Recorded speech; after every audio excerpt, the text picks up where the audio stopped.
अमीर ससुराल में लंबे दांत वाली काली बहू। शिट यार, इस गाड़ी को भी अभी खराब होना था।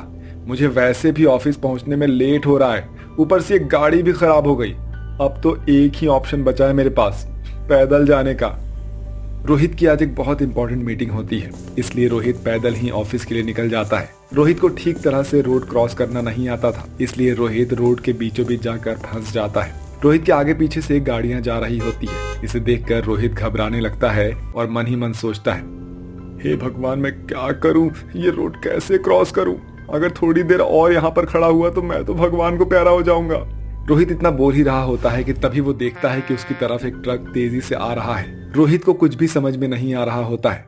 ट्रक और रोहित की बस टक्कर होने ही वाली थी कि तभी वहां पर घूंघट ओढ़े एक लड़की आती है और रोहित को खींचकर रोहित की जान बचा लेती है। रोहित को खींचने की वजह से रोहित उस घूंघट ओढ़ी लड़की पर गिर जाता है। आप ठीक तो है ना? आपको चोट तो नहीं लगी ना कहीं? नहीं, मैं ठीक हूँ। आप बीच रोड पर खड़े होकर क्या कर रहे थे? क्या आपको गाड़ियाँ नहीं दिखी? अगर मैं टाइम से ना आती तो आप जानते भी हैं क्या हो सकता था। मेरी गाड़ी खराब हो गई थी और मुझे एक बहुत इंपॉर्टेंट मीटिंग में जाना था, इसलिए मैं पैदल जा रहा था। लेकिन मुझे ठीक से रोड क्रॉस करना नहीं आता है, जिस वजह से मुझे कुछ भी समझ में नहीं आ रहा था। सामने से आते हुए ट्रक को देखकर मैं सुन्न पड़ गया था, लेकिन आपने मेरी जान बचाई। अगर आप नहीं होते तो शायद आज मैं जिंदा नहीं होता। Thank you so much. Rohit meeting के लिए लेट हो रहा था, इसलिए वो उस घूंघट ओढ़ी लड़की से ज्यादा कुछ बात किए बिना चला जाता है। मीटिंग के बाद रोहित को बार बार उस घूंघट ओढ़ी लड़की का ख्याल आ रहा होता है, इसलिए अगले दिन रोहित उस लड़की से मिलने के लिए चला जाता है। कल के लिए सॉरी, कल मीटिंग के लिए बहुत लेट हो रहा था, इसलिए मैंने आपको ढंग से थैंक यू भी नहीं कहा और मैं बिना थैंक यू बोले ही चला गया। नहीं नहीं, इसकी कोई जरूरत नहीं है। अब रोहित अक्सर सोनम से मिलने आया करता था। सोनम और रोहित जल्दी ही एक दूसरे के बहुत अच्छे दोस्त बन जाते हैं। रोहित ने आज तक सोनम का चेहरा नहीं देखा था, क्योंकि सोनम हमेशा अपने चेहरे पर घूंघट करके रखा करती थी। ऐसे ही समय बीतता रहता है और रोहित को सोनम से प्यार हो जाता है, इसलिए आज रोहित सोनम को प्रपोज करने के लिए जाता है। सोनम, मैं तुमसे बहुत प्यार करता हूँ और तुमसे शादी भी करना चाहता हूँ। मुझे नहीं पता कि ये दोस्ती कब प्यार के रिश्ते में बदल गई। क्या तुम मुझसे शादी करोगी? नहीं रोहित, मैं तुमसे शादी नहीं कर सकती। I am sorry. लेकिन कमी क्या है मुझ में? क्या तुम्हें मुझसे प्यार नहीं है? ऐसा नहीं है रोहित। तो बताओ क्या रीजन है जो तुम मुझसे शादी करना नहीं चाहती हो? रोहित के पूछने पर सोनम को ना चाहते हुए भी अपना घूंघट उठाना पड़ता है। सोनम के घूंघट ऊपर करते ही सोनम का काला चेहरा और लंबे दांत सामने आ जाते हैं। ये कारण है कि मैं तुमसे शादी करना नहीं चाहती। मैं कितनी काली हूँ और मेरे दांत कितने लंबे हैं। मुझ जैसी बदसूरत लड़की से कोई भी शादी करना नहीं चाहेगा। क्या तुम अब भी मुझसे शादी करना चाहते हो? मैंने तुमसे प्यार किया है, तुम्हारी शक्ल से नहीं। तुम जैसी भी हो मेरी हो और मैं तुमसे अभी भी शादी करना चाहता हूँ।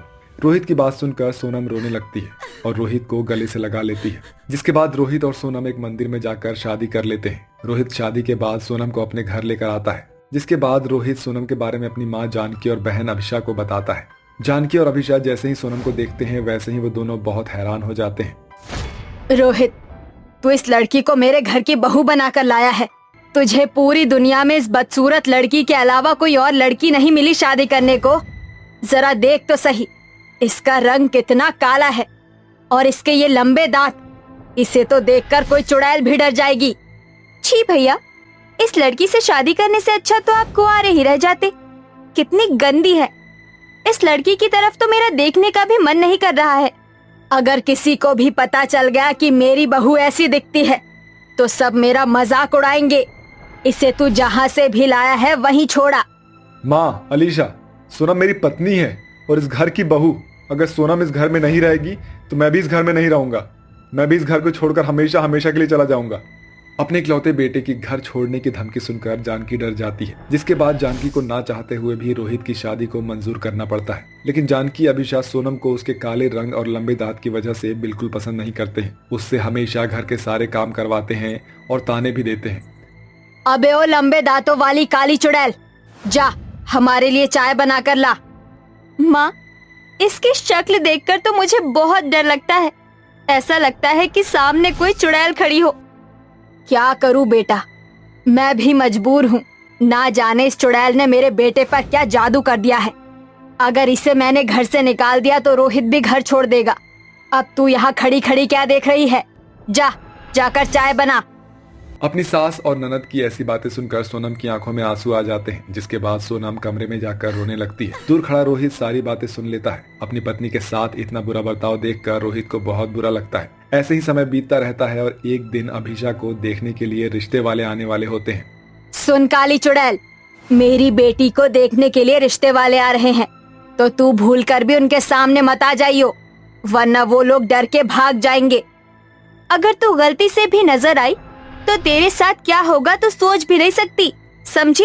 सोनम जानकी और अभिषा की बात सुनकर डर जाती है और अपने कमरे में जाकर बैठ जाती है।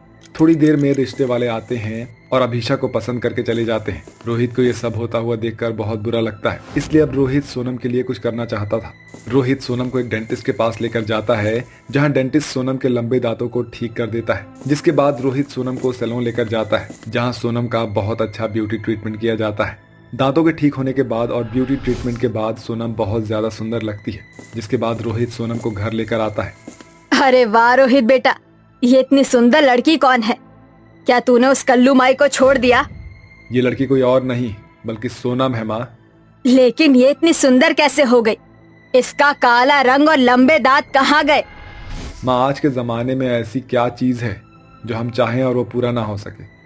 देखिए माँ, सोनम अब आप दोनों से कितनी ज्यादा सुंदर लग रही है।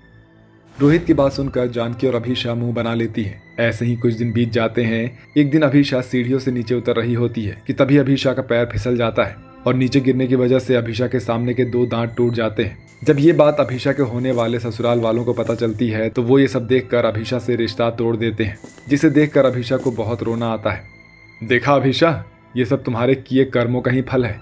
तुमने सोनम को उसके काले रंग और लंबे दांतों की वजह से बहुत मजाक उड़ाया था ना, और आज भगवान ने तुम्हारा मजाक उड़ा दिया। भाभी, भैया, मुझे माफ कर दीजिए। मुझे मेरी गलती का एहसास हो गया है। मुझे मेरे किए की सजा मिल चुकी है। अब मुझसे जिंदगी भर कोई शादी नहीं करेगा। नहीं अलीशा, ऐसा नहीं है। तुम्हारे भैया ने जिस डेंटिस्ट से मेरे दांत ठीक करवाए थे, वो तुम्हारा भी ट्रीटमेंट कर देंगे। वैसे तुम्हारे दांत भी ठीक हो जाएंगे। जिसके बाद सोनम अभिषा को उसी डेंटिस्ट के पास लेकर जाती है, जिसके बाद अभिषा के दांत अब पहले की तरह हो जाते हैं। अब जानकी को भी अपनी गलती का एहसास हो जाता है और वो भी सोनम से माफी मांगती है। अब सारा परिवार खुशी खुशी रहने लगता है।